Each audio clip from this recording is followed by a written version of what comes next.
Hey, Jason. I think you got to know Brittney Griner this past summer with the Olympic stuff. How well did you get to know her, and just what is your view of what she's going through right now? And I know you guys are wearing those shirts Mhm. today. It's all within that context. Yeah, being over there with the Olympics, obviously we would. Uh, it was during COVID, and so we couldn't really go out and see other events and things like that. So after the games, after practice, we'd be in the hospitality room. Men and women, we would just be up there watching games, playing cards, karaoke, things like that. Uh, Video games.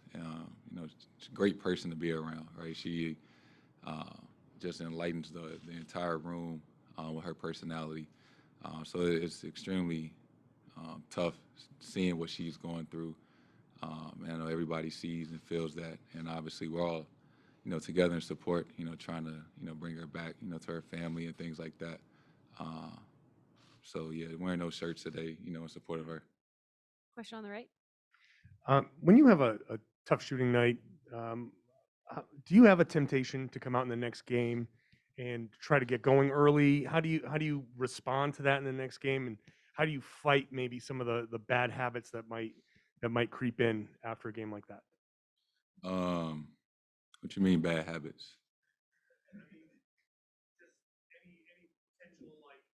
any potential for like maybe you want to shoot when you might should pass or anything like that, or does that even come into play?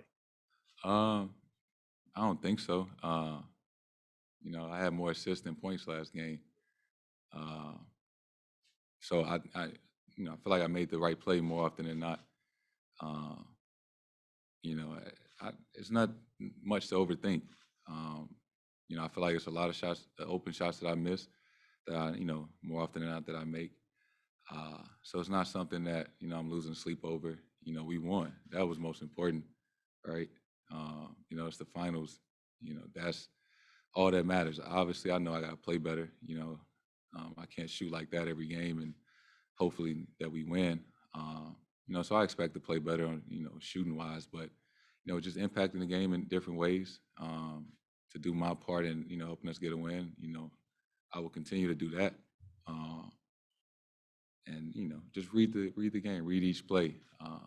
You know, that's how I kind of approach next game. Question in the middle. Just kind of along those lines, when you've had some tough shooting nights, for the most part, you bounce back right away.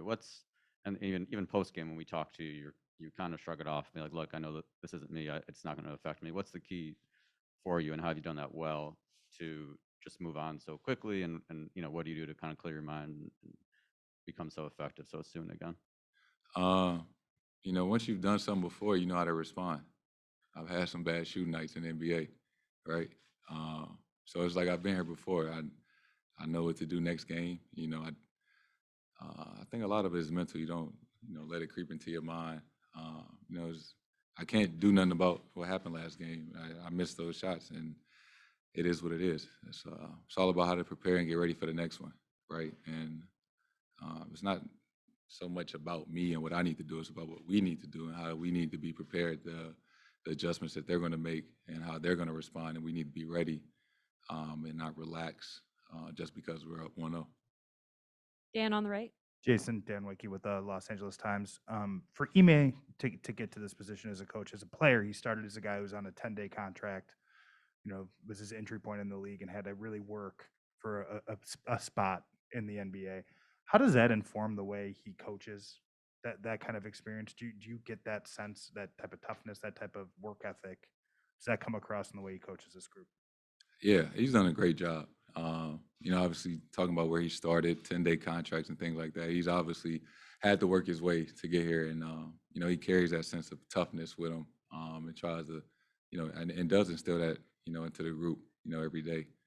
Uh, so I'm proud of him. I'm happy that we have him as a coach. Uh, yeah, he's a much better coach than he was a basketball player, uh, and I think he knows that as well. Gary on the right. Gary Wash from Boston Globe. Jason, Al said a few minutes ago that the best defense he played on, he thought, when he was in Boston was your rookie year, with 17, 18. What did you think of that defense, and what makes this defense in particular so different or special than the ones you've played on before? Yeah, that that was until then that was the best defensive team I played on, and I think um, you know we had Al back then and Baines, right? How much of a force he was, in the paint. I think what's different now is Smart is now the defensive player of the year. Not to say he wasn't a great defender, but he's gotten better, as well as I have, and now we have Rob and JB's a much better defender. And I think a lot of those core guys just got older and more experienced. So that was a great defensive team, and I think makes us a better defensive team now that the individual defenders are better. Obviously, with the different concepts that we instill in our defense now. Last couple of questions. We'll go with Tim on the right. Hey, Jason, two things quick. First, you guys have talked all throughout the playoffs that you struggled in third quarters. Golden State's obviously always been pretty dominant in them. What do you have to do differently to not have what happened in game one, where you had to dig out of that hole in the fourth, carry over, to game two and beyond in this series? I say it all the time. We just got to be more aware, right? And it's one thing to talk about it, but we got to go out there and do it, and just not ease our way into the third quarter that we do a lot of the times. I got some of my eye, my bad. Yeah, I think we just can't ease our way into the third quarter, right? And wait to get warm and wait till we down, X amount of points to be like, oh shit, we got to figure it out and start playing faster and things like that. We got to just be more aware of that, to start the third quarter. You guys have all talked a lot, whether it's you or Jalen or Marcus. These guys were with Al the first time he was around, how excited you were for him and how happy you were for him to get a chance to be back in the finals. It's obviously been a couple tough years for him bouncing around. Now he's back here. What has led to kind of everybody being so into that moment for him and being so excited for him as a guy? Just Al was like the best teammate ever. The ultimate professional. Obviously at 35, just how he's performing, that's the testament to how he takes care of his body, how he prepares every day. And Al is, the same guy that he was today that he was my rookie year, just welcoming everybody, doing whatever is best for the team, sacrificing touches for himself or whatever. Al just wants to win. And, just to see how happy he was, to get to this point, I felt like I had been playing forever, finally getting over that hump. And it's like, I only been doing this for 5 years. It's his 15th year. So I could only imagine, what he was feeling getting to this moment. Last question, Brian on the left. Jason, did you feel the Warriors' strategy was to actively make you a passer in that game? I don't know about actively. I'm certain that, they don't want me to just play one-on-one and things like that, show a crowd, bring help and things like that.